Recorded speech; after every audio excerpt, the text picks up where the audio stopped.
You guys lived through some of the more famous and infamous moments in music and touring history. Are there any memories that stick out to you most from your touring days?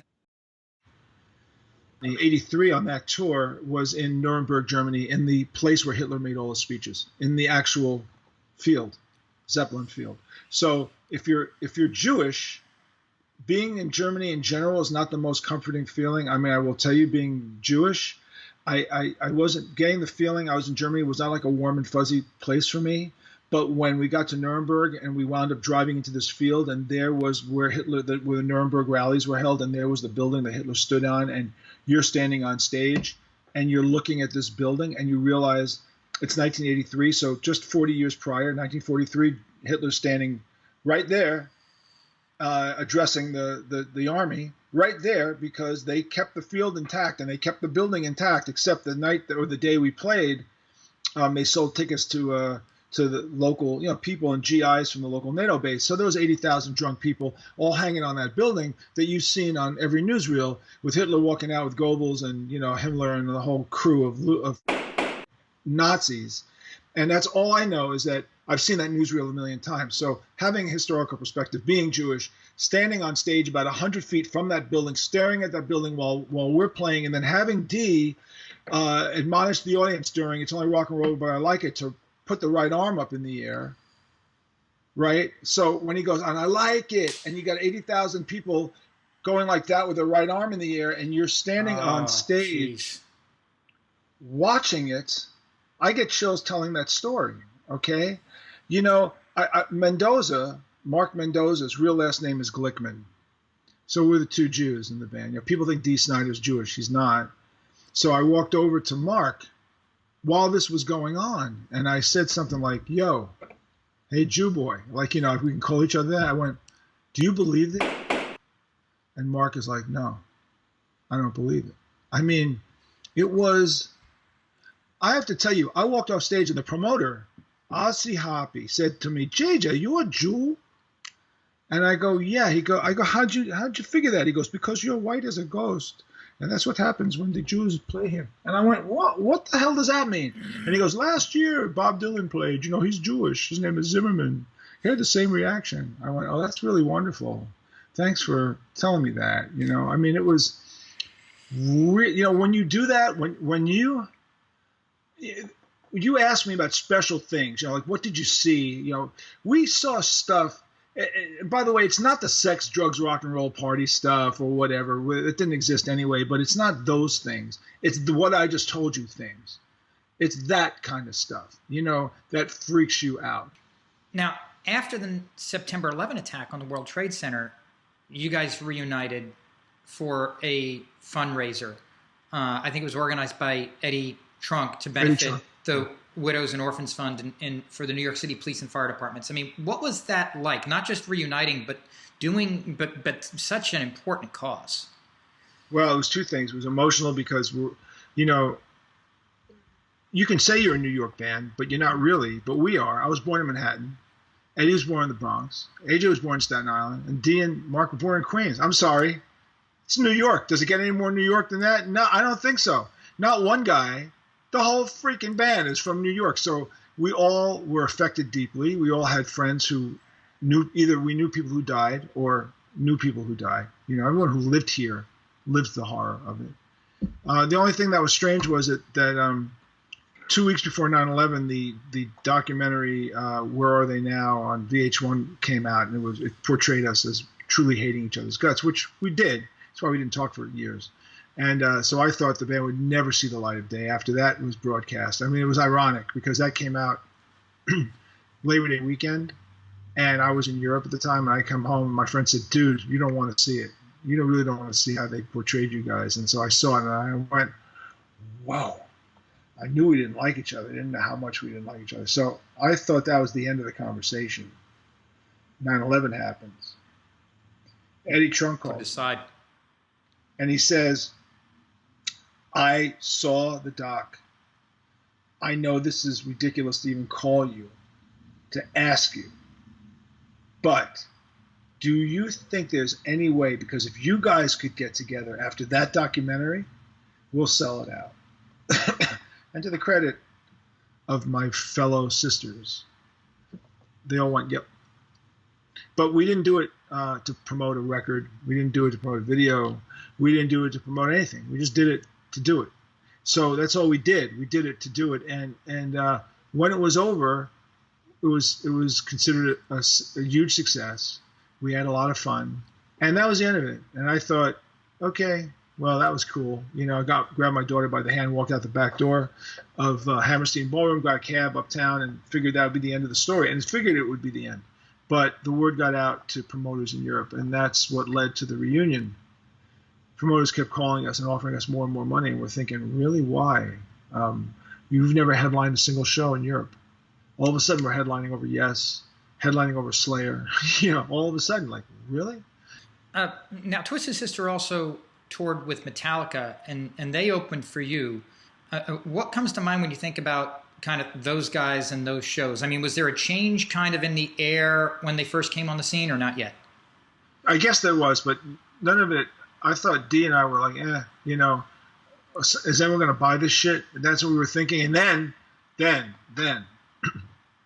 So let me be clear. So there's no clickbait that goes into blabbermouth, because I will be the first to acknowledge how unbelievably smart and successful and talented Metallica is.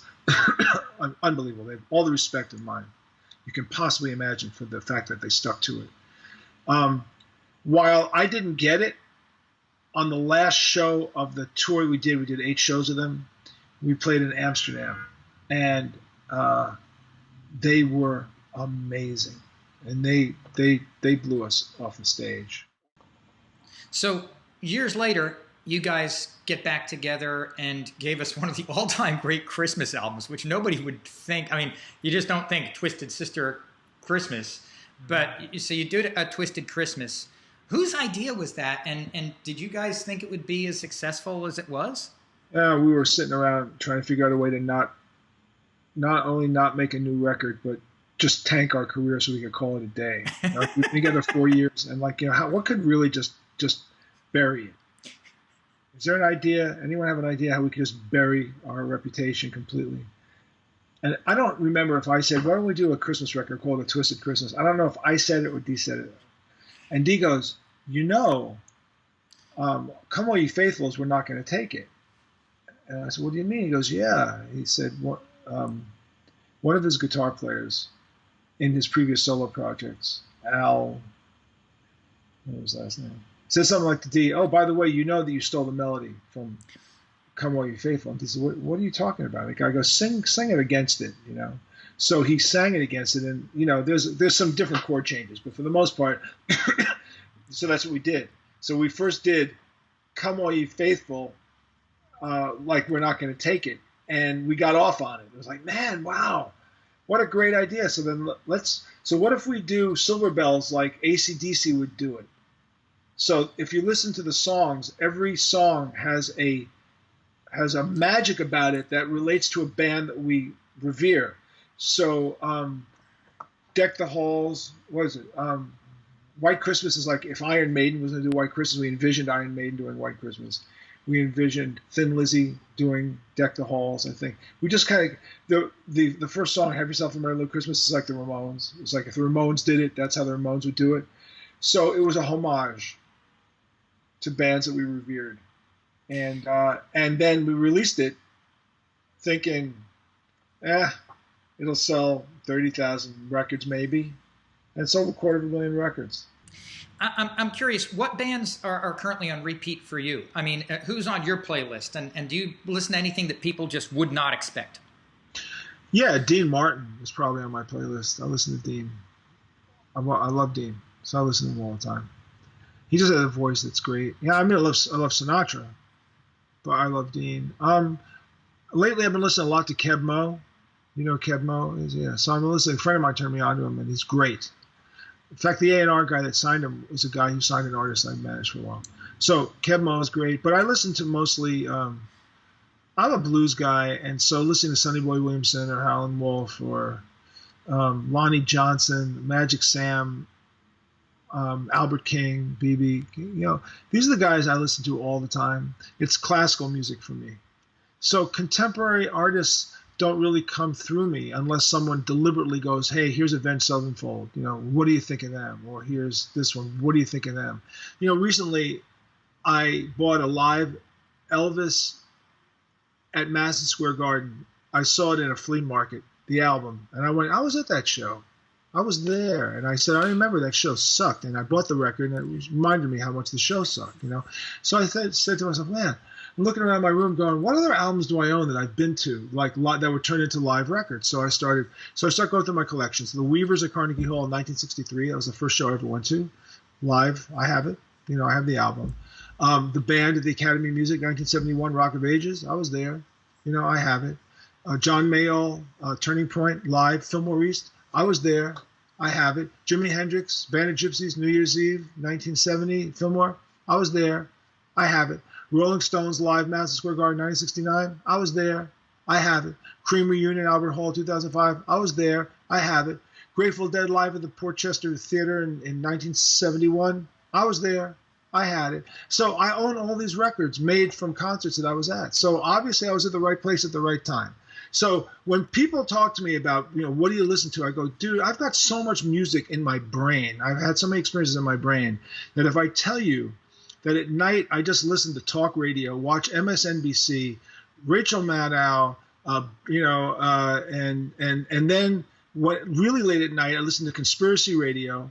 I listen to Richard Thyrett, who's a Canadian DJ, because he tells me wacky stories about people landing on Mars. That's what I listen to. And then when I'm listening to music in my house, if my wife was listening to James Taylor or Cat Stevens, I'll listen to James Taylor or Cat Stevens or Carole King. And when I'm putting on my stuff, I'll put on Beatles, because I write a Beatle column for a magazine. And, you know, can always listen to Beatles, although my wife hates them. So I don't play Beatles very much because she can't stand them. So I have to limited amounts when I'm in my own room. I'll listen to Beatles. I won't play it around the house because she can't stand it. But their whole songbook I know, and of course Zeppelin's songbook I know, and Pink Floyd's songbook I know because I was a huge Syd Barrett fan. But contemporary-wise, unless someone throws a record in front of me and says you really have to pay attention to this band, you know, I don't. There's too much out there, you know. Yeah, the good news is everybody can make a record, and the bad news is everybody can make a record. You know, so if a band stops me and go, hey man, here's my CD, or here's this, listen, you know, I'll listen. But I also get very cynical about it because there's nothing new. Everyone's just repeating everything. I don't hear anything. You know, hip hop is different and new. I'm not a hip hop guy. It doesn't mean I don't appreciate the art form. You know, it's not a hip hop guy. I don't hear it. It's not in my hearing. I grew up, but I don't want to sound like my father. You know, my father couldn't hear the Beatles, and he thought I was crazy. And he used to tell me that everything I heard was baby, baby, baby, yeah, yeah, yeah. That was my father's whole analysis of the entire music scene that I grew up with. Whether it was Motown, Beatles, Beach Boys, Stones, Hendrix, doesn't matter. It was, I don't get it. It's all baby, baby, baby, yeah, yeah, yeah. You know that joke about country music? You play a country record backwards, the girl comes back, the car comes back, you get your car back. That joke was made by a country artist. So when my father goes, it's all baby, baby, yeah, yeah, yeah, I think about my daughter, and she comes into my room one day when she was 4 or 5, and she plays me Britney Spears' version of Satisfaction, which, you know, was hard to take, but, you know, it's my daughter. So I figured it was a teachable moment. So I said, here, I'm going to play the greatest single that's ever been recorded by mankind, blah, blah, blah, blah. I play her Satisfaction, to which she says, that sucks, Dad. And I thought to myself, you know, if I kill her, there's a jury of my peers that may find that justifiable infanticide. Maybe I can get away with it. You know, so then I learned to shut up and mind my own business. You know, let her have her world. So after years of tasering, she now loves Queen and the Beatles and you have to let people, you know, just find their own stuff and enjoy it. You know. So JJ, I want to go to one more commercial break, and then I want to talk about things going on with you pretty much now, sure. and about your books. So we'll be right back with JJ French from Twisted Sister.